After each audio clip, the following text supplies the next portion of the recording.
Start करते हैं। Horn harmony की हम बात कर रहे हैं।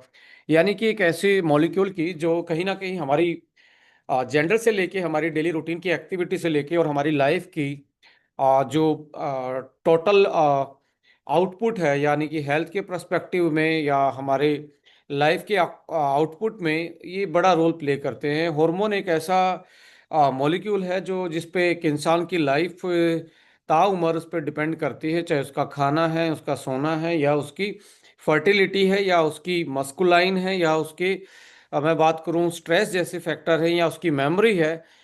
ये सारी चीज़ें कहीं ना कहीं हमारे कुछ ऐसे सिग्नल मॉलिक्यूल पे काम करती हैं जो कि जिनका नाम हॉर्मोन्स है। और हार्मोन के बारे में आपने बहुत सारी बातें सुनी होगी लेडीज एंड जेंटलमैन। बट यहाँ पे हम जो आपके साथ शेयर करने वाले हार्मोन के बारे में वो थोड़ा सा इन डेप्थ हम डिस्कस करने वाले हैं। सो हार्मोन होता क्या है? बेसिकली हार्मोन जो होता है वो एक केमिकल मॉलिक्यूल होता है जो बॉडी ही उसको बनाती है। वो अलग बात है कि जो उसकी कमी में या बॉडी की डिसफंक्शनिंग में, हार्मोन की डिसफंक्शनिंग में आज के टाइम पे सिंथेटिक हार्मोन जो हैं, या बाहर से हार्मोन जो इंजेक्टेबल के रूप में लोग लेते हैं, मेडिकल प्रोफेशनलिस्ट उसको देता है, या सम कुछ लोग मसल गेन करने के लिए जिम जैसे वो क्षेत्र में यानी कि लाइक स्पोर्ट्स जैसे क्षेत्र में डोप वाली चीजें लेके अपने मसल को एक्स्ट्रा और परफॉर्मेंस को एक्स्ट्रा बढ़ाते हैं। यानी कि एक छोटा सा इंजेक्शन या एक छोटा सा सिक्रेशन बॉडी में हमारे बॉडी के फंक्शन को, हमारी मस्कुलाइन को कंट्रोल करता है। So hormones control the system behind nearly all the function in body. सारे फंक्शन जो हैं, आज आपका मूड कैसा है, मेरा मूड कैसा है, आपकी बॉडी स्ट्रक्चर कैसा है, आपकी मसल कैसी है, आपकी नींद कैसी है, ये सारी चीजें एक ऐसा मॉलिक्यूल अंदर बॉडी में बनता है जो कंट्रोल करता है। लेडीज एंड जेंटलमैन, देखिए, इसको आप थोड़ा सा समझने की कोशिश करेंगे। सबसे बड़ी जो हार्मोन की फैक्ट्री है, या हार्मोन का जिसको हम बोलते हैं प्रिंसिपल सेल, प्रिंसिपल ग्रंथि या ग्लैंड है, वो हाइपोथैलेमस। आप देखेंगे जैसे हमारे सबसे ऊपर ब्रेन में हाइपोथैलेमस होता है, वो पिट्यूटरी के थ्रू, यानी कि हाइपोथैलेमस जो है वो आदेश देता है पिट्यूटरी को, और पिट्यूटरी आदेश आदेश देती है डिफरेंट डिफरेंट सेल को। उसका मैसेज नीचे आता है थायराइड के साथ। यानी कि थायराइड भी एक ग्लैंड है जो हार्मोन बनाती है। समटाइम आपने सुना होगा कि थायराइड की फंक्शनिंग खराब होने के कारण मोटापा हो गया, या लोग अपना weight lose unwanted weight lose करना स्टार्ट कर देते हैं, या फर्टिलिटी लूज कर देते हैं जस्ट बिकॉज ऑफ थायराइड की डिसफंक्शनिंग के कारण। इसके नीचे आप देखेंगे थैलेमस ग्लैंड है, उसके साथ में आप देखेंगे इंसुलिन जैसी चीजें। डायबिटीज के केस में आपने सुना होगा पेनक्रियाज उसके लिए रिस्पॉन्सिबल है बनाने के लिए। आ, फिर उसके बाद जो हमारे स्ट्रेस को कंट्रोल करता है, एड्रेनल ग्लैंड से कुछ सिक्रेशन होता है। और फिर आता है फीमेल में ओवरी है, और प्लेसेंटा है, और मेल में टेस्टिकल हैं, जो कि डिफरेंट डिफरेंट टाइप के हार्मोन बनाते हैं। ये अलग अलग जगह पे अलग अलग ग्रंथियां, ग्लैंड है हमारी बॉडी में, जो अलग अलग टाइप के हॉर्मोन्स बनाती है, जो ब्रेन जो ह्यूमन बींग्स के ब्रेन बॉडी कोऑर्डिनेशन और बॉडी के कोऑर्डिनेशन और अदर फिजियोलॉजिक फंक्शन में रोल प्ले करती हैं। सो इसको बेसिकली तीन कैटेगरी में एक तरीके से हार्मोन तीन कैटेगरी के होते हैं, by nature, bye there components, bye there source. Three category है पेप्टाइड एंड प्रोटीन हॉर्मोन्स। कुछ ऐसे हार्मोन जो पेप्टाइड और प्रोटीन से बने होते हैं, अमाइनो एसिड से बने होते हैं, जैसे ग्रोथ हार्मोन है, ग्लूकागोन है, इंसुलिन है। जैसे पेनक्रियास जो है वो इंसुलिन बनाता है, तो वो एक तरीके का पेप्टाइड हार्मोन है, यानी कि अमाइनो एसिड की एक चेन बनी होती है। उस चेन वो चेन जो है वो पर्टिकुलर अमाइनो एसिड और पर्टिकुलर फंक्शन को लॉक कर अनलॉक कर देते हैं। सो मैं इसको एक तरीके से आपके साथ डिस्कस करूंगा कि ये हार्मोन कैसे काम करते हैं, और आप उसको, यदि आपके हार्मोन सही तरीके से काम नहीं कर रहे, तो आप कैसे उन हार्मोन को बेटर रख सकते हैं, ऑप्टिमाइज कर सकते हैं, फिर से उनको सही रख सकते हैं। तो मैं कनेक्ट कर लेता हूं अपना आईपैड इससे, कि आपको मैं इस चीज को सही से समझा पाऊं।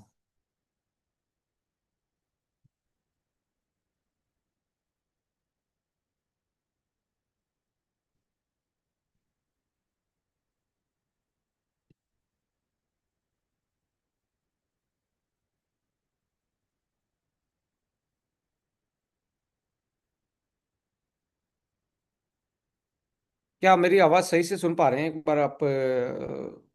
यस। मैं इसको कनेक्ट कर लेता हूँ।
यस, स्टार्ट करते हैं।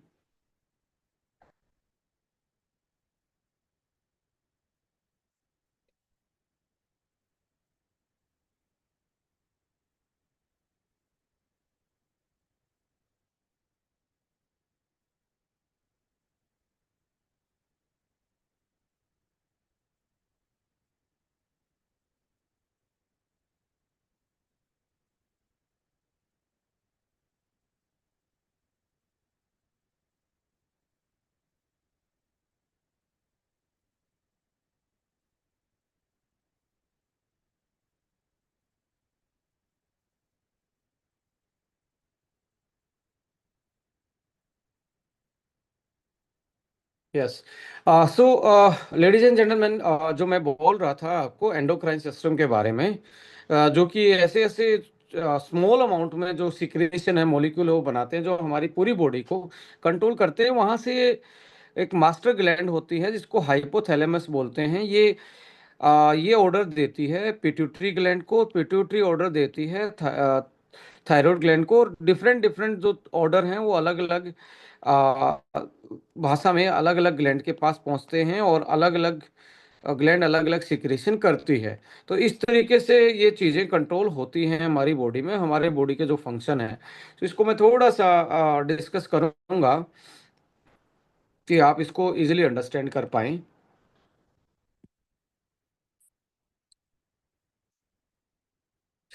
हार्मोन जो है वो डिसाइड करते हैं कैसे हमारी बॉडी में जो रिसोर्सेज हैं, जैसे प्रोटीन आपने खाया, कैसे हार्मोन नहीं होगा तो वो मसल में कन्वर्ट नहीं होगा। तो वो हार्मोन क्या डिसाइड करता है, ये इससे क्या बनना है और किस तरीके से बॉडी में इसका एलोकेशन होना है। सो उस तरीके से हार्मोन जो है वो एक तरीके से हमारी बॉडी में मैटर करता है। सो यहाँ पे अल्टीमेटली इम्पोर्टेंट चीज ये आती है कि हार्मोन जो है वो एलोकेट करते हैं रिसोर्सिस को। रिसोर्सिस क्या, जो हमारी बॉडी में एक तरीके से हमें चाहिए, रिसोर्सिस को एलोकेट करते हैं। और जो रिसोर्सिस हैं वो कहाँ से, चाहे तो वो डाइट से हमें मिले हैं या हमें मिल रहे हैं अपने बॉडी के इंटरनल जो मेटाबॉलिक प्रोसेस है उससे हमें वो चीज़ें मिल रही हैं। सो अल्टीमेटली क्यों मैटर कर रहा है हमारे लिए, और तीन कैटेगरी में ये आता है: पेप्टाइड और प्रोटीन से बनने वाले, स्टीरॉयड हॉर्मोन्स, और कौन से हार्मोन, जो ऐसे हॉर्मोन्स जो स्टीरॉयड्स बेसिकली होते हैं, जैसे टेस्टोस्टेरोन, एस्ट्रोजन है, कोर्टिसोल है, प्रोजेस्टेरोन है, और अमाइनो एसिड हार्मोन जो हैं, जैसे इसमें थायराइड हार्मोन है, एड्रेनालिन है, मेलाटोनिन है। ये अमीनो एसिड से बने हुए हार्मोन्स हैं, और इनको सीक्रेट कौन करता है? That is endocrine system, that is gland. और ये यहाँ पे आप देखेंगे जो क्यों मैटर कर रहे हैं हमारे लिए, ये मैटर इसलिए कर रहे हैं क्योंकि हमारी जो बॉडी है, वो रिसोर्सेज जो हैं, जो चीज़ें हम खा रहे हैं, या जो हमारे फिजियोलॉजिकल प्रोसेस हैं, वो इन्हीं पे ही डिपेंड करेंगे। इन पे डिपेंड करेंगे, यानी कि जैसे आपने प्रोटीन खाया तो प्रोटीन डाइजेस्ट होके अमाइनो एसिड में टूटा, और अमाइनो एसिड ब्लड में गया। अब ब्लड में जाके ये एनर्जी में कन्वर्ट होना है, या आपका मसल और रिकवरी में, मसल्स और रिकवरी में जाना है, ये टोटली डिपेंड करेगा। जैसे जैसे हम एज्ड हो जाते हैं, जैसे जैसे हमारी उम्र बढ़ती है, तो जो एलोकेशन है, जैसे 30 प्लस की एज में अमाइनो एसिड प्रोटीन जो है वो अंदर प्रोटीन सिंथेसिस में नहीं काम करेगा, मसल बनाने में काम नहीं करेगा, उसका पाथवे अलग चेंज हो जाता है। इसका मतलब ये है कि जो एलोकेशन था वो किस पे डिपेंड कर रहा था? वो डिपेंड कर रहा था हमारे हॉर्मोन्स पे। और हमारी उम्र के साथ हमारे जो हॉर्मोन्स हैं, वो धीरे धीरे धीरे धीरे क्या होना स्टार्ट हो जाते हैं? वो हमारे धीरे धीरे हमारी बॉडी से लाइक स्लो होना स्टार्ट हो जाते हैं, उनका सिक्रेशन जो है वो स्लो होना स्टार्ट हो जाता है। सो अल्टीमेटली जब हम इसको ये किस चीज़ से इन्फ्लुएंस होते हैं, जैसे आपकी बॉडी में कितनी एनर्जी है, या कितनी आपकी बॉडी में वीकनेस है, ये कि कौन डिसाइड करेगा? आपके हार्मोन डिसाइड करेंगे। कितनी बॉडी में फैट स्टोरेज है और कितनी फैट बर्न होती है, ये कौन डिसाइड करेगा? ये हमारे लाइक हार्मोन डिसाइड करेंगे। मसल बिल्डिंग में या मसल लॉस में, बॉडी मसल लॉस कर रही है या मसल बिल्ड कर रही है, ये कौन डिसाइड करेगा? ये हमारा हार्मोन डिसाइड करेगा। आप फोकस्ड हैं या स्ट्रेस में हैं, ये कौन डिसाइड करेगा? ये हार्मोन डिसाइड करेगा। आपको नींद कैसी आ रही है, डीप आ रही है, या आप रुक रुक के आपको फ्रेगमेंटेड नींद आ रही है, ये कौन डिसाइड करेगा? दैट इज रिस्पॉन्सिबल, इसके पीछे रिस्पॉन्सिबल कौन है? वो है हमारे hormones. So ladies and gentleman, आपका मूड हो, वेट हो, स्लीप हो, एनर्जी हो, ये बेसिकली चारों चीज जो है, इसके पीछे जो ड्राइवर है, वो कॉमन ड्राइवर आपका हार्मोन है। और हॉर्मोन्स को आप अल्टीमेटली जब इसको आगे एज ए ड्राइवर आपको स्टडी करेंगे, तो सबसे पहला एक हार्मोन आता है, that is cortisol. Cortisol hormone जो है वो कहाँ पे बनता है? वो बनता है आपकी जो किडनी होती है, आपकी जो किडनी है, इसके ऊपर जो इसके ऊपर एक ग्लैंड पाई जाती है, दैट इज एड्रेनल। एड्रेनल नाम की ग्लैंड पाई जाती है, वो इसको प्रोड्यूस करती है। इसका काम क्या है? ये स्ट्रेस रिस्पॉन्स को रेगुलेट करता है। ग्लूकोज की अवेलेबिलिटी कितनी रखनी है ब्लड में, इन्फ्लामेशन कितना और हार्ट की यानी कि सर्केडियन रिदम जो है, हमारी बॉडी का जो टेम्परेचर से लेके बॉडी का जो ब्लड सर्कुलेशन है, इन सारी चीज़ों को कंट्रोल करने के लिए कोर्टिसोल लेवल डिपेंड करता है। आजकल हम जनरली सुनते हैं कोर्टिसोल के बारे में नहीं, स्ट्रेस के बारे में सुनते हैं। लेडीज एंड जेंटलमैन, जो स्ट्रेस जो है वो उसके पीछे कोर्टिसोल माना जाता है, और कोर्टिसोल के बिना हम जी भी नहीं सकते। ये स्ट्रेस हार्मोन है, बट ये इसका लेवल यदि एक लिमिट के ऊपर चला जाए और वापस से यहाँ पे कंट्रोल में ना आए और यहीं पे बना रह जाए, तो ये हमारे लिए क्रोनिकल प्रॉब्लम खड़ा कर देता है। यानी कि एक्सेस में ये बन जाए बॉडी में और नीचे ना आए, तो ये हमारे लिए जहर का काम कर सकता है, ये हमारे लिए एक तरीके डिस्ट्रक्शन का काम कर सकता है। और आज जितने भी डिप्रेशन में लोग हैं, आज जितने भी लोग, उनका कोर्टिसोल लेवल बहुत ऊपर बढ़ा होता है। और जैसे ही कोर्टिसोल लेवल बढ़ जाता है, तो आपका ग्लूकोज की जो लाइक अवेलेबिलिटी है वो कम बॉडी में कम हो जाती है और ग्लूकोज को आपकी बॉडी कम डाइजेस्ट कर पाती है, इंसुलिन की सेंसिटिविटी कम हो जाती है और आपका ब्लड ग्लूकोज हाई रहना स्टार्ट हो जाता है और बॉडी में इन्फ्लामेशन बढ़ना स्टार्ट हो जाता है और आपका जो बॉडी का टेम्परेचर से लेके आपकी जो हार्ट की रिदम है वो आउट ऑफ कंट्रोल होनी स्टार्ट हो जाती है। सो इसको कैसे ऑप्टिमाइज कर सकते हैं? Morning light exposure to normalize diurnal cortisol rhythm. इस लाइन का मतलब सीधा ये है कि हम जो बेसिकली सुबह का जो सूरज जो उदय होते हुआ देखते हैं, वो बेसिकली इसको रेगुलेट करता है। जैसे आप जब रात को 6 से 7 बजे का सूरज देखते हैं तो वो बॉडी में मेलाटोनिन बनाता है, यानी कि मेलाटोनिन का मतलब है नींद का हार्मोन। अब रात को ये बनेगा और साथ में कोर्टिसोल भी बनता है। कोर्टिसोल जो है वो हमारी बॉडी को एक तरीके से रिकवरी मोड में लेके जाता है रात को। यदि हम सुबह उगता हुआ सूरज नहीं देखेंगे, सन राइजिंग पे नहीं जाएंगे, सुबह का अर्ली मॉर्निंग का सूरज नहीं देखेंगे, तो व्हाट हैपन, ये इसका लेवल बढ़ता चला जाएगा और ये बढ़ता चला जाए तो यही हमारे लिए अपना ही हार्मोन हमारी बॉडी के लिए खतरा पैदा कर देता है। जैसे कि ब्लड शुगर बढ़ा देगा, आपकी बॉडी में इन्फ्लामेशन बढ़ा देगा, आपकी बॉडी में सूजन बढ़ा देगा और आपको नींद कम आएगी, डिप्रेशन हो जाएगा। और आज की जनरेशन सुबह उठ के यदि सूर्य नमस्कार की बजाय ओनली स्क्रीन नमस्कार करेगी तो अल्टीमेटली इसका लेवल ऑप्टिमाइज नहीं होता और हमें हार्ट जैसी प्रॉब्लम, डायबिटीज जैसी प्रॉब्लम होनी स्टार्ट हो जाती हैं और हमें हमारा स्टेमिना धीरे धीरे लूज होना स्टार्ट हो जाता है।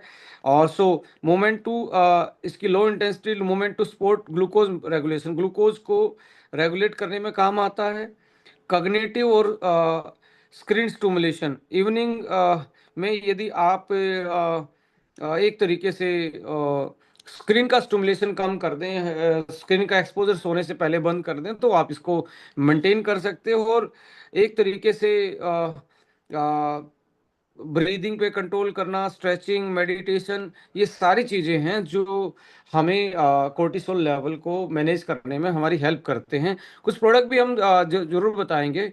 तो कोर्टिसोल एक हार्मोन है, हार्मोन का काम है इसका स्ट्रेस को कंट्रोल करना। यदि ये एक लेवल तक तो हमें जरूर चाहिए, इसके बिना हम जिंदा नहीं रह सकते। और यदि एक लेवल के बाद ये ऊपर बढ़ जाए तो ये हमारे लिए एक तरीके से डिस्ट्रक्शन का काम करता है और नीचे ना आए तो ये अल्टीमेटली बॉडी को डैमेज पहुंचाना स्टार्ट कर देता है। तो इसलिए इसको नॉर्मल अमाउंट में रहना चाहिए। ये रात को ज़्यादा बनता है और स्ट्रेस के केस में ज़्यादा रहता है।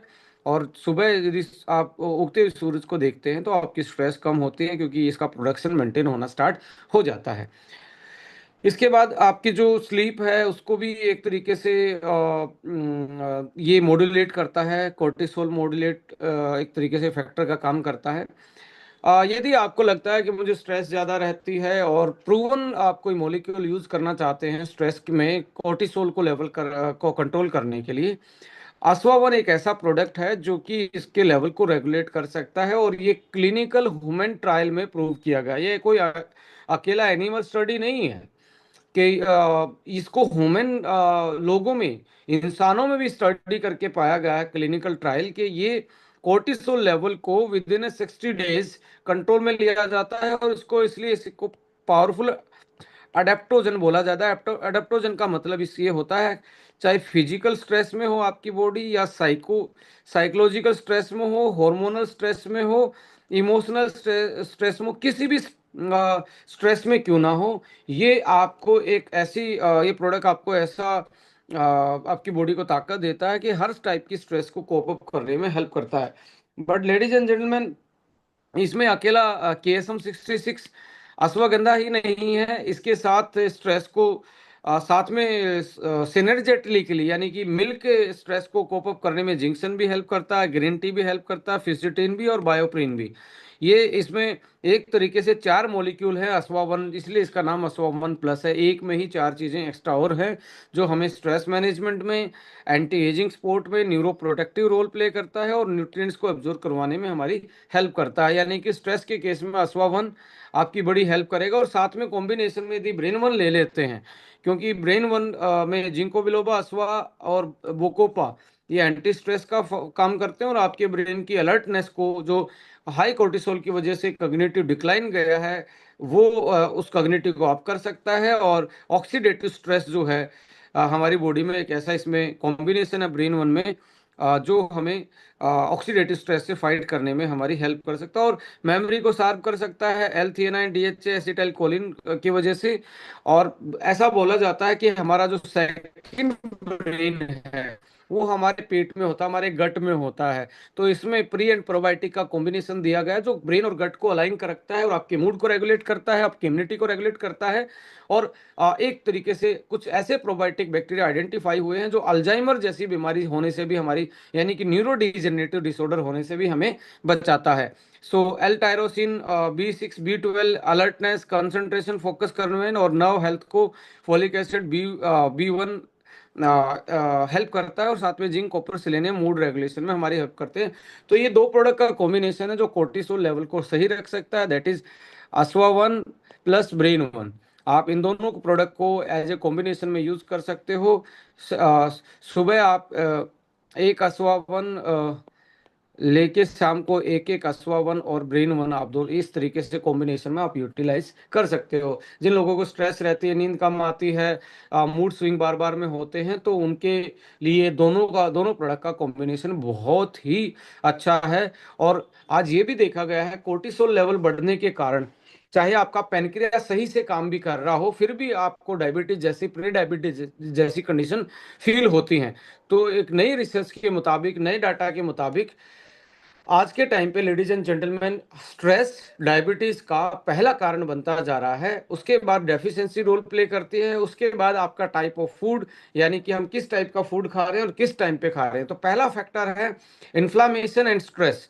यदि ये होंगे तो डायबिटीज होने के असर बढ़ जाएंगे और इसमें रिस्पॉन्सिबल कोर्टिसोल लेवल का क्रोनिकल लेवल पे बढ़ जाना और उसको नॉर्मलाइज करने में हमारी बॉडी यदि नॉर्मलाइज नहीं कर पाती है तो डायबिटीज का अक्सर हम शिकार बनते हैं। तो कई बार हमारे एक्सपीरियंस में देखने को मिला है खाली ब्रेन वन अथवा वन देने से भी डायबिटीज रिवर्स हुई बहुत सारे लोगों की। इसका मतलब ये पाया गया, इसके इसके पीछे जो मैकेनिक्स है, इसके पीछे जो ड्राइवर फोर्स है वो था कोर्टिसोल लेवल। जैसे वो कंट्रोल आएगा, इंसुलिन की सेंसिटिविटी बढ़ेगी, इंसुलिन अपना काम करेगा और आपकी बॉडी में जो ग्लूकोज को दोबारा से मेटाबोलाइज करेगा और नॉर्मलाइज करके आपकी डायबिटीज को मैनेज करने में हेल्प करेगा।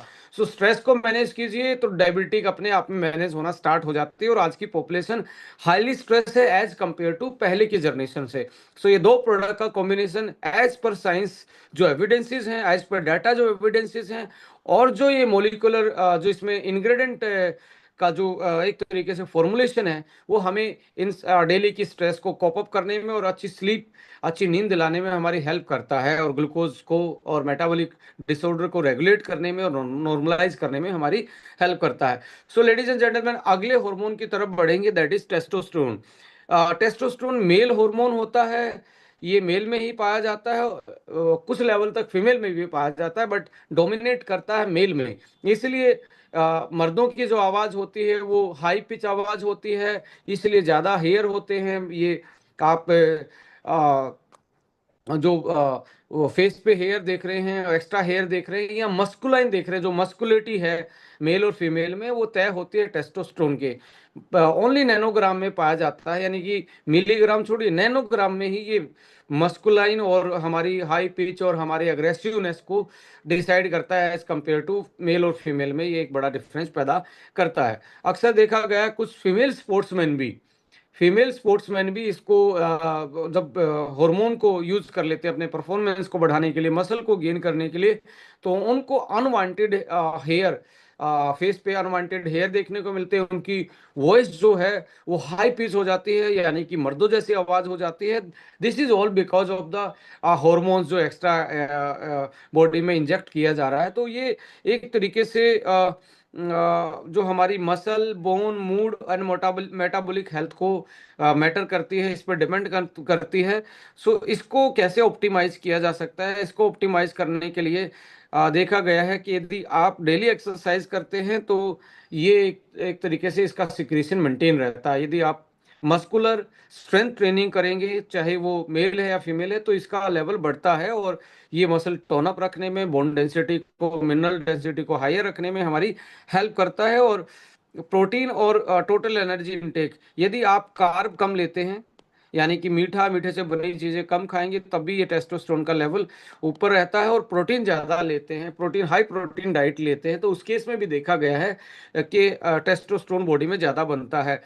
सो डाइटरी फैट, यानी कि यदि आप अच्छे से ओमेगा खाते हो, डाइटरी अच्छी फैट लेते हो, अपने डाइट में गुड फैट का पार्ट रखते हो, तो डेफिनेटली टेस्टोस्टेरोन बॉडी में ऑप्टिमाइज होता है, अच्छे से सिक्रेट होता है।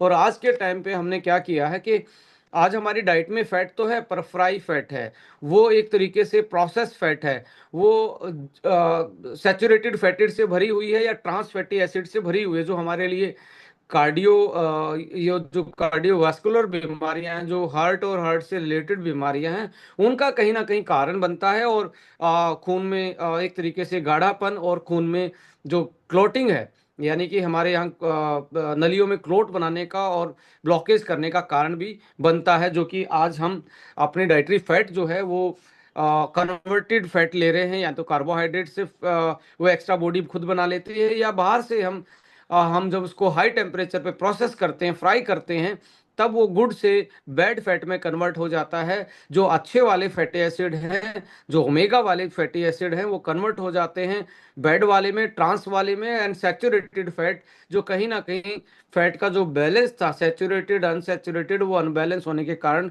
वही जो हमारे लिए अमृत का काम कर रहा था, वही हमारे लिए जहर का काम करना स्टार्ट करता है। तो डाइटरी फैट आज हम ले ही नहीं पा रहे, इसलिए हॉर्मोन्स एंड इनफर्टिलिटी एक तरीके से आप देखने को मिलेगा आज की पॉपुलेशन में। इनफर्टिलिटी के केसेस ज़्यादा बढ़ रहे हैं, because of deficiency, stress and good dietary fat ना लेने की वजह से।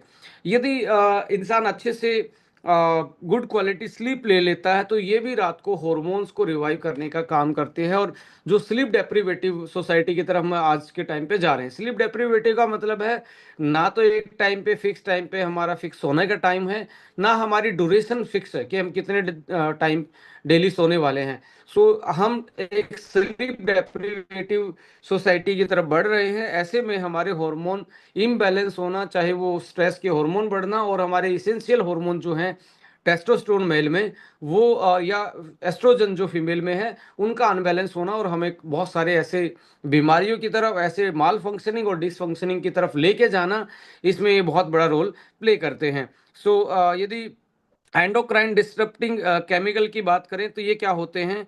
ये बेसिकली पेस्टिसाइड होते हैं, ये बेसिकली माइक्रो प्लास्टिक होते हैं, या प्लास्टिक में पाए जाने वाला बाइफिनाइल एसिड होता है, जिसमें बोतल पे लिखा होता है BPA। या हमारे जितने ऑर्गेनो फॉस्फेट कैटेगरी वाले जो पेस्टिसाइड हैं, वो भी हमारे एंडोक्राइन सिस्टम को डिस्टर्ब करते हैं, वो एंडोक्राइन ग्लैंड में घुस के उसकी फंक्शनिंग को डिस्टर्ब करते हैं। तो आज के टाइम पे आपको पता है, ये टॉक्सिन्स जो हैं फूड के थ्रू, एयर के थ्रू हमारी बॉडी में कहीं ना कहीं एंटर कर रहे हैं, और हमारे एंडोक्राइन सिस्टम को डिस्टर्ब कर रहे हैं, और उसको एक तरीके से डैमेज पहुंचाने का काम कर रहे हैं इन ग्लैंड्स को, जिसके कारण उनका सिक्रेशन जो है हॉर्मोन्स का, वो डिसबैलेंस होता जा रहा है। सो कहीं ना कहीं over use of plastic, over use of pesticide, over use of the chemical fertiliser, and over use of other heavy metals, जो हमारे बर्तनों में, हमारे लाइक हमारे खेतों में, हमारी फसलों में किसी न किसी रूप से हमारी बॉडी में आते हैं, और वो हमारे एंडोक्राइन सिस्टम को डिसरप्चर करते हैं, और वो कहीं ना कहीं हमें इम्बैलेंस हमारे हार्मोन में करने का काम करते हैं। सो लेडीज एंड जेंटलमैन, यदि कोई लो टेस्टोस्टेरोन से जूझ रहा है, तो इसका सीधा आप देखेंगे लो टेस्टोस्टेरोन का मेल में आप देखेंगे लो एनर्जी रहेगी, मसल लूज करना स्टार्ट करेगा, फैट ज़्यादा बनेगी। जैसे कि आप 30 साल के बाद देखेंगे मसल कम बननी स्टार्ट होती है, और मसल कम बनती हैं, और फैट ज़्यादा बननी स्टार्ट होती है। तो धीरे धीरे धीरे आदमी फैट सेल बॉडी में बढ़ते जाते हैं, मोटापा बढ़ता जाता 30 साल के बाद।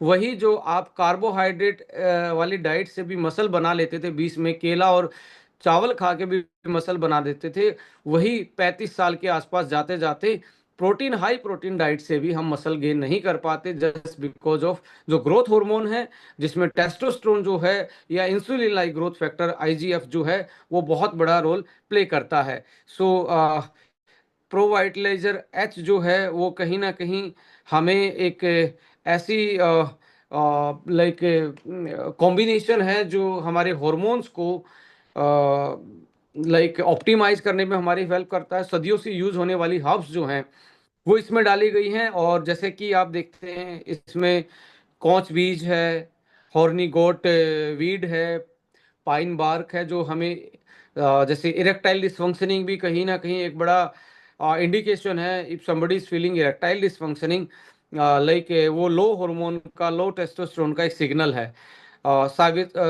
इसमें shatavari, ashwagandha, cordyceps, shilajit, yohimbe energy and stamina में हेल्प करते हैं। गोखरू, युहेम्बे, जिंक्शन का कॉम्बिनेशन और हॉर्नी गोटवीड का कॉम्बिनेशन कहीं ना कहीं सेक्सुअल हेल्थ एंड लिबिडो और सर्कुलेशन सपोर्ट में हमारी हेल्प करता है। और इसमें पाए जाने वाला टेस्टोफेन जो है एक पेटेंटेड मॉलिक्यूल है, और इस टेस्टोफेन की वजह से हमारी बॉडी में, यानी कि ये प्रूवन एक पेटेंटेड मॉलिक्यूल है, इसकी आप वेबसाइट पे जाके देखेंगे टेस्टोफेन का क्या रोल है, और ये कितने दिन में किस कॉन्सेंट्रेशन में हमारी बॉडी में टेस्टोस्टेरोन को अप करने का काम करता है।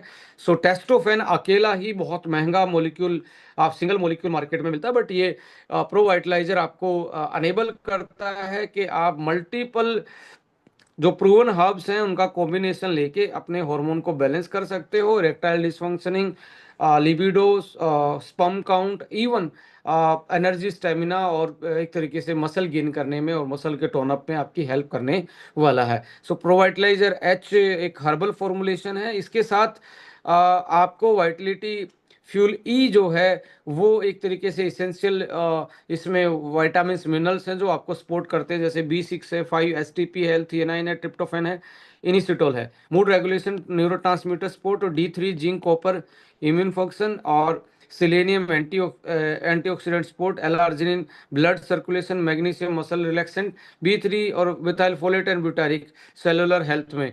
सो ये अल्टीमेटली उसके साथ बेस्ट कॉम्बिनेशन है ई और एच का, यानी कि ही बनता है वाइटलिटी, वाइटलाइजर ई और एच, ही मीन्स वही मेल के लिए।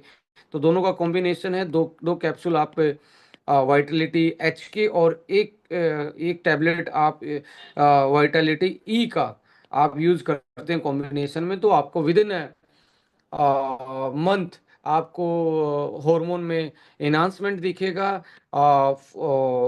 सेक्सुअल एंड लिबिडो जो पावर है उसमें एक एनहांसमेंट दिखेगा, और मसल गेन करने से लेके मूड रेगुलेशन में ही आपकी हेल्प करने वाला, आपकी एनर्जी और स्टेमिना में हेल्प करने वाला। इस तरीके से हम टेस्टोस्टेरोन को बैलेंस आउट कर सकते हैं। और आपको लगता है कि बहुत ज़्यादा स्ट्रेस रहती है, तो यू कैन इंक्लूड, और असवा वन केएसएन की स्टडी में पाया गया कि ये कार्डियो रेस्पिरेटरी स्टेमिना एथलीट को जो चाहिए उसको बढ़ा देता है, just by increasing the testosterone level, और जो मसल गेन करने में और स्टेमिना इनहांस में हेल्प करता है। तो ये तीन प्रोडक्ट का कॉम्बिनेशन आप ले सकते हो।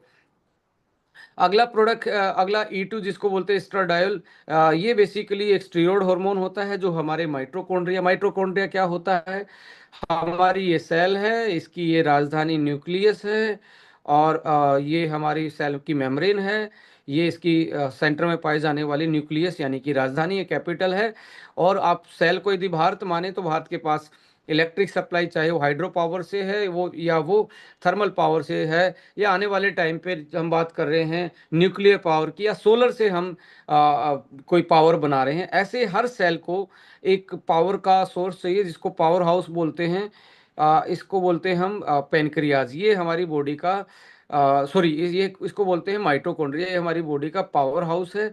और ये पावर हाउस इसलिए बोला जाता है बिकॉज यहाँ एनर्जी बनती है। एनर्जी कैसे बनेगी, जो आपने खाया है बॉडी इसको कार्बोहाइड्रेट को ग्लूकोज में कन्वर्ट करेगी, और इंसुलिन इसको सेल के अंदर के दरवाजा खुलवाता है। इंसुलिन का काम क्या है, सेल के यहाँ के जो गेट है, जो अंदर लेके जो इंसुलिन कार्बोहाइड्रेट को अंदर लेके जाता है ग्लूकोज के रूप में, वो गेट जब क्लोज रहता है तो यहाँ से नहीं जा पाएगा, और इंसुलिन नहीं होगा तो इसकी चाबी, इस गेट की चाबी इंसुलिन के पास होती है। तो या तो इंसुलिन काम नहीं कर रहा है या इंसुलिन है नहीं, तो इन दोनों केस में ग्लूकोज अंदर नहीं जा पाता, जो कि माइटोकॉन्ड्रिया पावर हाउस को एक तरीके से रॉ मटेरियल चाहिए एनर्जी बनाने के लिए, वो अंदर नहीं जाएगा तो ये ब्लड में घूमता रहेगा। इसी को हम डायबिटिक बोलते हैं, इसी को डायबिटीज बोलते हैं। तो माइटोकॉन्ड्रिया की फंक्शनिंग जो है, जो ग्लूकोज से हमारे लास्ट मॉलिक्यूल बनाती है, that is ATP, adenosine triphosphate, जो हमारी सेल की एनर्जी है, जिसके कारण मैं बोल पा रहा हूँ, जिसके कारण आप सुन पा रहे हो, डेली की एक्टिविटी कर पा रहे हो, वो एटीपी मॉलिक्यूल है। ग्लूकोज कन्वर्ट होता है माइटोकॉन्ड्रिया में जाके, यानी कि इसलिए इसको पावर हाउस बोला जाता है। यदि इसकी फंक्शनिंग कम हो जाए तो एनर्जी, सेलुलर एनर्जी कम हो जाएगी। सेलुलर एनर्जी कम हो गई तो आपकी मसल लॉस होना, आप जल्दी बुढ़ापे की तरफ जाना, आपकी स्किन, आपके हेयर, इनका लॉस बढ़ जाना, आपके हार्मोन, आपका बॉडी का मस्कुलर डैमेज से लेके ऑर्गन का डैमेज होना स्टार्ट हो जाता है। तो एस्ट्राडाइल क्या काम करता है? माइटोकॉन्ड्रिया की फंक्शनिंग को बेटर करता है, इंसुलिन की सेंसिटिविटी को बढ़ाता है, जो डायबिटीज से बचाता है, लिपिड मेटाबॉलिज्म को करता है, जिसके कारण आपकी बॉडी में जो फैट का डाइजेशन है वो बेटर हो पाए, और वास्कुलर टोन, वास्कुलर टोन का मतलब है जो आपकी खून की नलियां, इसको टोन अप करने का काम करता है, इनको हेल्दी रखता है। बोन डेंसिटी, बोन को स्ट्रोंग रखता है, इम्यूनिटी को बैलेंस रखता है, और आपकी कॉग्निटिव हेल्थ को बेटर करता है। जैसे यदि मैं बात करूं तो कैसे ऑप्टिमाइज करना है कैलोरी रिस्ट्रिक्शन, ये माना जाता है यदि आप फास्ट रख लेते हैं, यदि आप उपवास करते हैं, तो ये हार्मोन एक तरीके से बढ़ जाता है आपकी बॉडी को। एडवर्स कंडीशन में कैलोरी के रिस्ट्रिक्शन केस में ये बॉडी को बचाने के लिए, यानी एक तरीके से एंटी एजिंग हार्मोन का आप इसको नाम दे सकते हैं, ये फास्टिंग से बढ़ता है। रेजिस्टेंस एंड एरोबिक एक्सरसाइज से भी ये बढ़ता है। और ट्रांसडर्मल, एक तरीके से जब कम हो जाता है तो डॉक्टर भी इसको इसका इंजेक्शन देते हैं इसको बढ़ाने के लिए। Liver and gut function of, जो फॉर एस्ट्रोजन का मेटाबॉलिज्म एंड क्लियरेंस है, मेल में जैसे एस्ट्रोजन ज़्यादा नहीं चाहिए, तो एस्ट्राडाइल नहीं होगा तो उसका जो कन्वर्जन है, वो जो उसका मेटाबॉलिज्म है सही नहीं हो पाएगा, और मेल में भी गायनोमेस्ट्रिया जैसी कंडीशन और अदर कंडीशन अराइज हो जाती हैं। सो विसरल एडिपोसिटी, ये बहुत बड़ा टॉपिक है जो मैं आपके साथ शेयर कर रहा हूँ। दैट इज, विसरल एडिपोसिटी का मतलब होता है विसरल फैट का बढ़ जाना। विसरल फैट क्या होती है?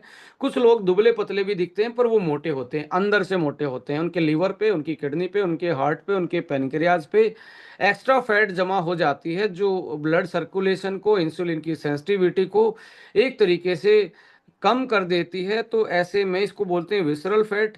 एडिपोसिटी, इतनी एडिपोज, वहाँ टिश्यू बन जाते हैं, वहाँ फैट को जमा होने के लिए जगह बना देता है। तो ये जो हार्मोन है वो आपके विसरल फैट को घटाता है, जो आपको इंसुलिन की सेंसिटिविटी को बरकरार रखती है, ऑर्गन्स को सही से फंक्शन करने में आपकी हेल्प करती हैं, और एस्ट्रोजन की सिग्नल में भी, एक तरीके सिग्नलिंग में भी ये हेल्प करता है, सिग्नलिंग को ऑप्टिमाइज करता है।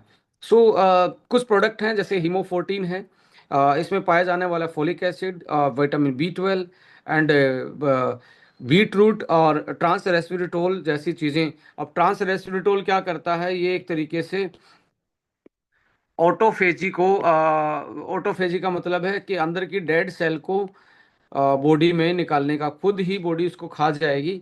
जब हम फास्ट रखते हैं तो डेड सेल को बॉडी यूटिलाइज कर लेती है, इसको ऑटोफेजी बोलते हैं।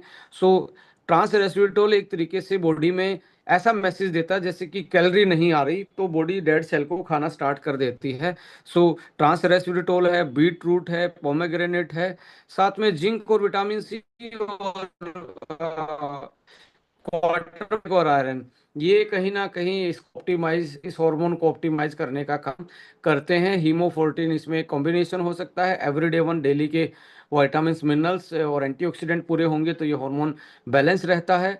और अब आता है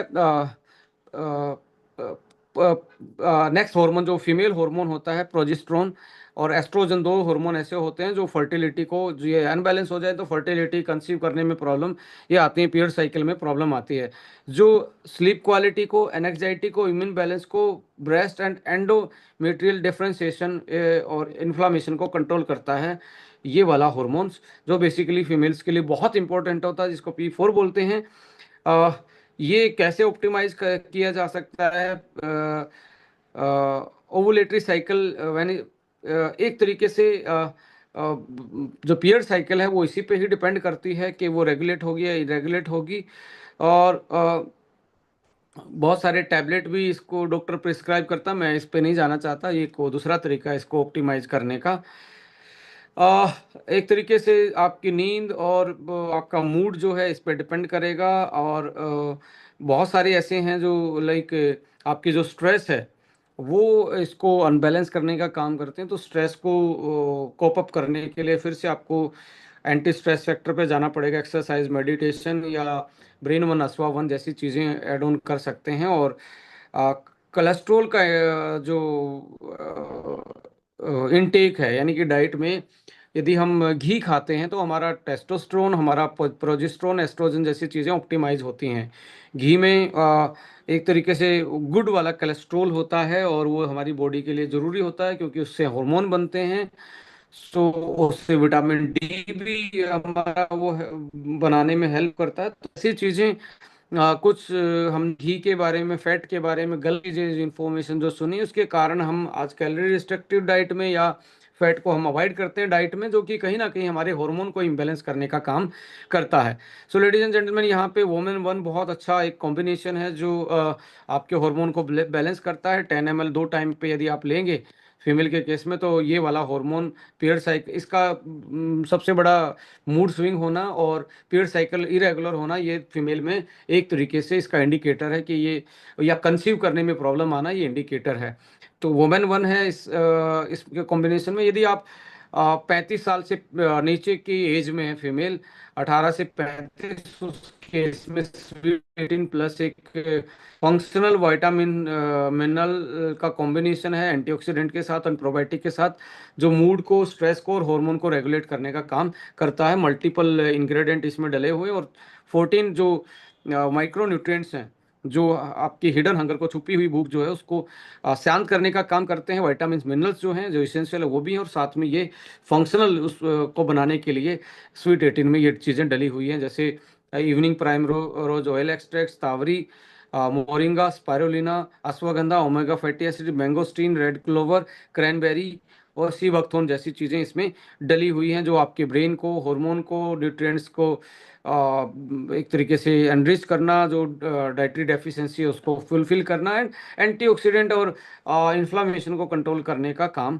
करता है साथ में। सो वुमेन वन के साथ आप स्वीट 18 प्लस ले सकते हैं। यदि आप 40 के आसपास हैं, 35 प्लस हैं, तो 40 के आसपास अमेजिंग 40, इसका फॉर्मुलेशन और इसका जो कंपोजिशन है वो पहले वाले से डिफरेंट है। कुछ हर्ब सेम दिखेंगी बट वो अलग अलग कंपोजिशन में डाली गई हैं, अलग अलग उसका जो लाइक फॉर्मुलेशन में कोई पहले वाले में कोई चीज़ ज़्यादा है, कोई कम है, इसमें कोई चीज़ ज़्यादा है, कोई कम है, यानी कि अल्टर किया गया फॉर्मूला।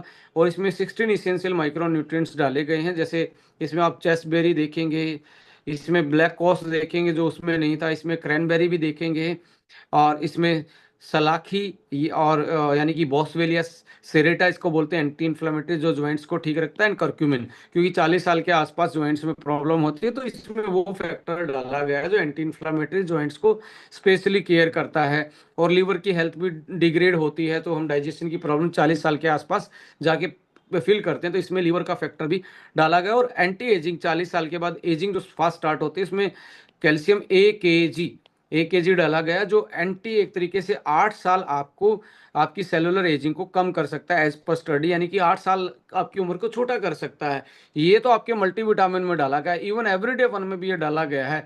अकेला ये मॉलिक्यूल 2-2, 3-3, 5-5 हज़ार तक आपको मार्केट में मिलेगा मार्केट में, बट आपके ऑलमोस्ट सभी मल्टीविटामिन में एवरीडे वन में, अमेजिंग 40 में ये डाला गया है। साथ में जैसे ए को आप देखेंगे तो यंग फ्यूल में भी ये मॉलिक्यूल देखने को मिलता है आपको। सो इसके साथ 16 अदर जो iron, folic, vitamin A, D, E K और विटामिन सी, ये सारी चीज़ें उसमें एक्स्ट्रा डली हुई हैं जो आपके डेली के न्यूट्रिशन को बैलेंस कर सकते हैं। एक हार्मोन आता है थायराइड, आपने बहुत बार सुना होगा।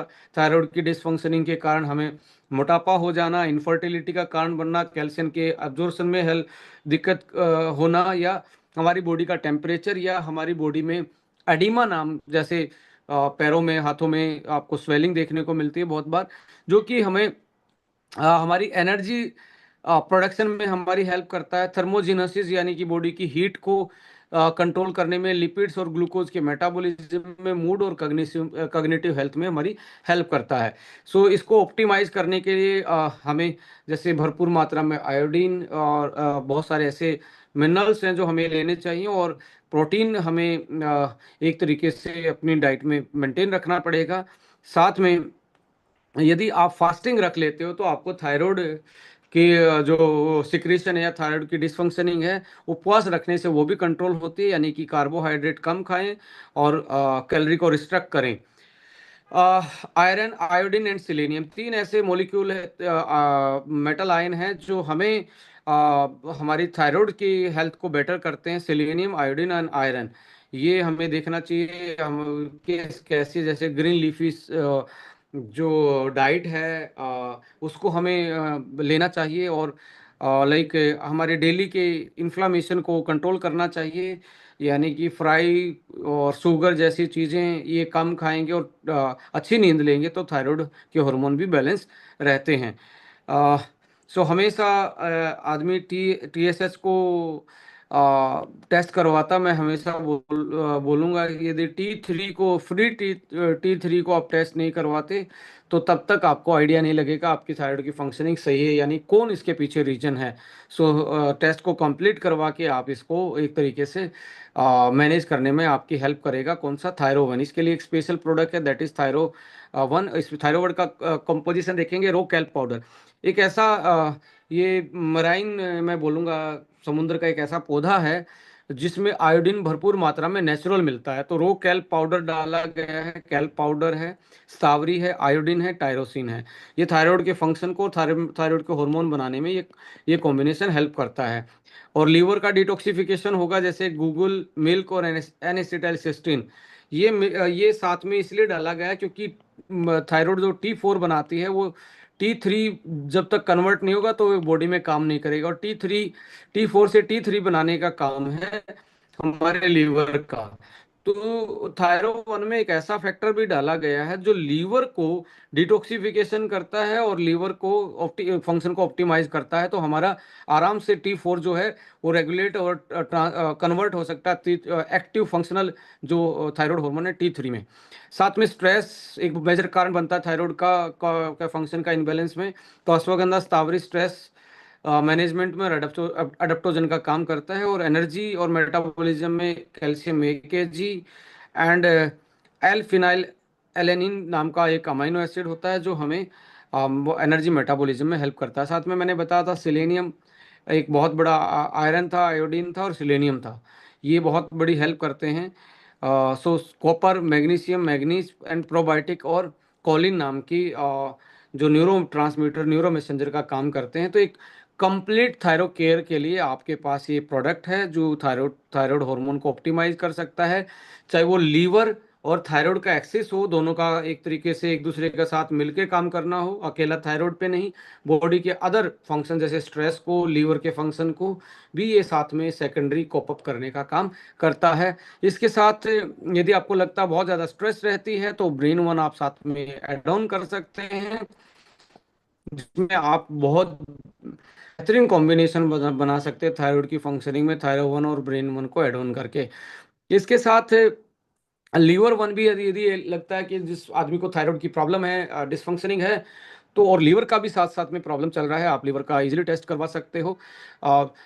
SGOT SGPT यदि आपकी अल्टर कर रहे हैं, अल्कलाइन फॉस्फेटेज ऊपर नीचे जा रहा है, तो वो इंडिकेट कर रहा है कि आपका लीवर है सही से फंक्शन नहीं कर रहा। तो इस केस में भी थायराइड तो बना रही है बट थायराइड का हार्मोन को एक्टिव करने का काम लीवर नहीं कर पा रहा। तो उस केस में आप लीवर वन और लीवर वन को भी एड ऑन कर सकते हैं, जिसमें मिल्क थिसले, मुलेटी, डेंड्लोइन, कुटकी, पुनर्नोवा, alpha lipoic acid, glutathione, N-acetylcysteine, CoQ10, B2, vitamin C, vitamin E, selenium, zinc, betaine को coenzyme A, B3, CLA, conjugated linolenic acid, vitamin B12 and probiotic, ये चीज़ें इसमें डाली गई हैं। और इसमें आप देखेंगे मिथ्योनिन और कोलिन भी डाला गया है जो एक तरीके से फैटी लीवर से लेके लीवर सिरोसिस को वापस से रिवर्स डाउन करने में भी हेल्प करता है। सो अल्टीमेटली कैलमैक डी भी एक थायराइड के केस में मैं ज़रूर रिकमेंड करूंगा कि आप कैल्शियम, मैग्नीशियम, विटामिन डी भी ज़रूर लें। यदि आपको थायराइड की प्रॉब्लम चल रही है तो इसमें जिंक है, मैग्नीज है, D3 है, मैग्नीशियम एंड कैल्शियम का एक बहुत बेहतरीन कॉम्बिनेशन के रूप में ये प्रोडक्ट आपको मिलता है। अब कारवा जहाँ पहुँचता है इंसुलिन पे। इंसुलिन का सबको पता है, ये ग्लूकोज के मेटाबॉलिज्म में हेल्प करता है।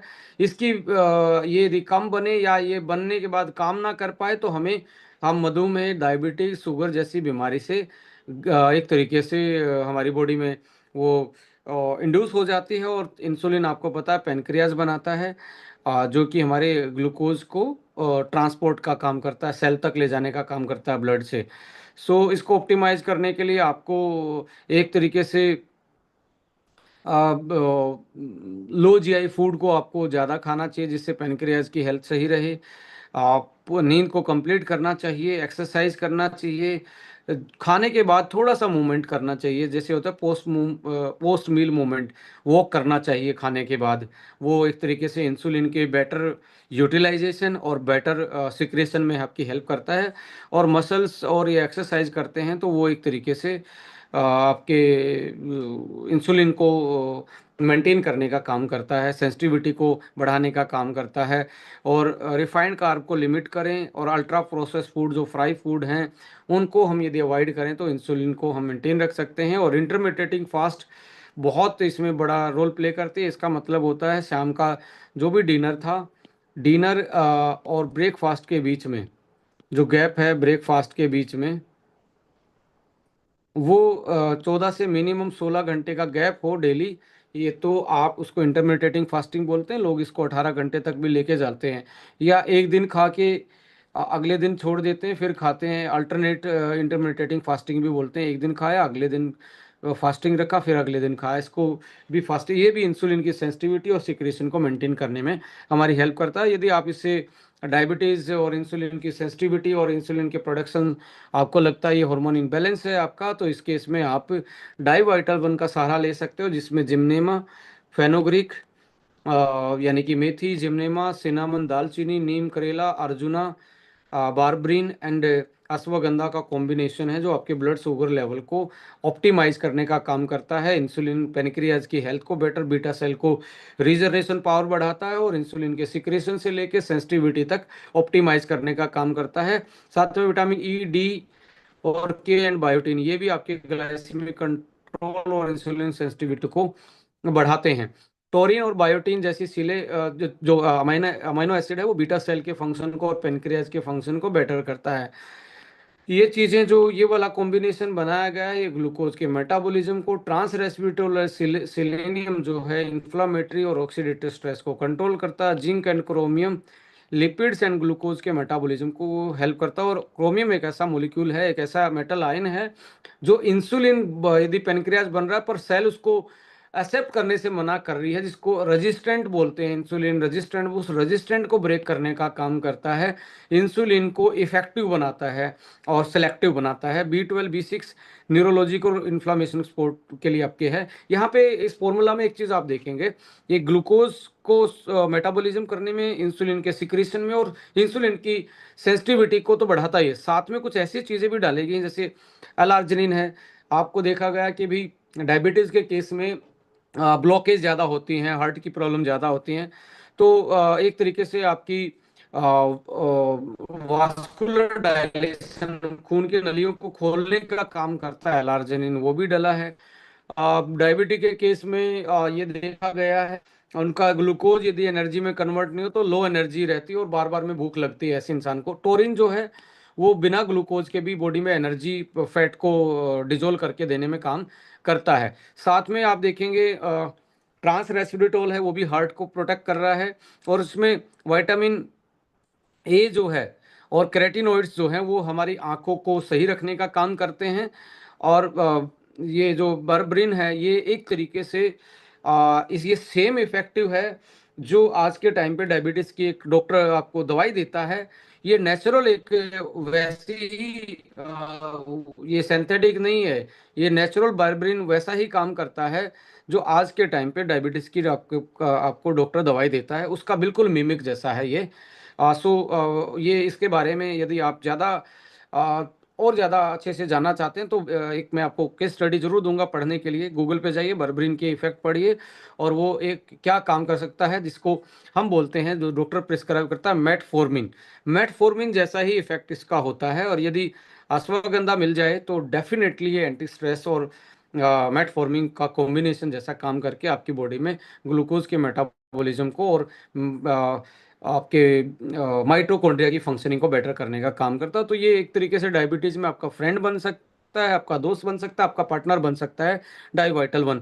ये functional vitamin, minerals and herbs का कॉम्बिनेशन है जो डायबिटीज के दुष्प्रभाव, डैमेज कंट्रोल करेगा बॉडी में, और साथ में ग्लूकोज के को सही से मेटाबोलाइज करवाने में, इंसुलिन को सिक्रेशन, पेनक्रियाज की सेल की हेल्थ, और साथ में इंसुलिन की सेंसिटिविटी को ऑप्टिमाइज करता है। साथ में इसको आप सिबकथोन यूटिलाइज कर सकते हो, जिससे कि आपका गट क्लीन रहेगा, एंटीऑक्सीडेंट, और आपकी बॉडी में एक तरीके से ग्लिट गट क्लीन रहने की वजह से भी आपका पेनक्रियाज अच्छे से काम करता है, और आपकी बॉडी के इंसुलिन के फंक्शन को ऑप्टिमाइज करने का काम करता है। लास्ट में पहुंचता है मेलाटोनिन। मेलाटोनिन एक ऐसा हार्मोन है जिसको हमारी नींद के लिए जरूरी होता है। ये शाम को 6 बजे बनना स्टार्ट होता है, 8 बजे तक ये ऑलमोस्ट बन के तैयार हो जाता है। इसलिए पहले के टाइम पे जो खाने का टाइम होता था 6 से 8 बजे के बीच का होता था, क्योंकि जैसे ही ये बॉडी में बनेगा ये आपके लीवर को और आपके पेनक्रियाज को एक तरीके से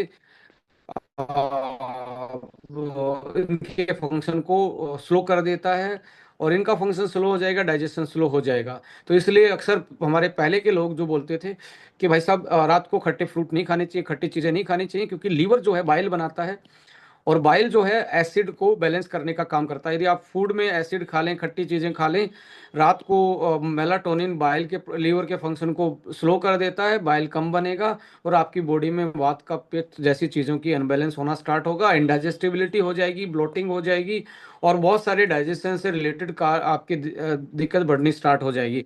8 बजे के बाद खाएंगे फिर से लीवर पैनक्रियाज कम चीज इनका जो आपके डाइजेशन में हेल्प कर रहे थे वो उनका फंक्शन स्लो होने के कारण सिक्रेशन स्लो हो जाता है। सो आपका उसके बाद खाया पिया जो आप एक्स्ट्रा खा रहे हैं वो बॉडी में लीवर के लिए और आपके डाइजेशन के लिए और आपके मेटाबॉलिक हेल्थ के लिए एक तरीके से आपके अगेंस्ट जाता है। इसलिए टाइम पे शाम का खाना 7 बजे के आसपास खा लेना चाहिए। जब मेलाटोनिन अपना पूरा असर दिखाएगा तो इनके फंक्शन को कमजोर करेगा और आपके डाइजेशन को दिक्कत करेगा, और सुबह आपको लो एनर्जी फील होगी, आप लेट खाते हैं और आपको पेट साफ होने में दिक्कत आएगी, बार बार में फ्रेश फ्रेश होने की आपका गट खाली नहीं होता, बार बार में आप सोचते हैं फ्रेश होने की आपको अर्ज होती है, वो जस्ट बिकॉज ऑफ मेलाटोनिन जो बॉडी में बनता है। और मेलाटोनिन एक तरीके से एंटीऑक्सीडेंट का काम भी करता है बॉडी में, जो वियर एंड टीयर पड़ा है, जो दिन में आपको ब्रेन का यूटिलाइज किया है, मसल का यूटिलाइज किया है, जो पूरी बॉडी में जो ब्रेक डाउन हुआ उसको एक तरीके से मेंटेन करने का काम करता है। सो लीवर को रेस्ट देता है, पेनक्रियाज को रेस्ट देता है मेलाटोनिन, धीरे धीरे हार्ट को भी और ब्रेन को भी रेस्ट देना स्टार्ट कर देता है।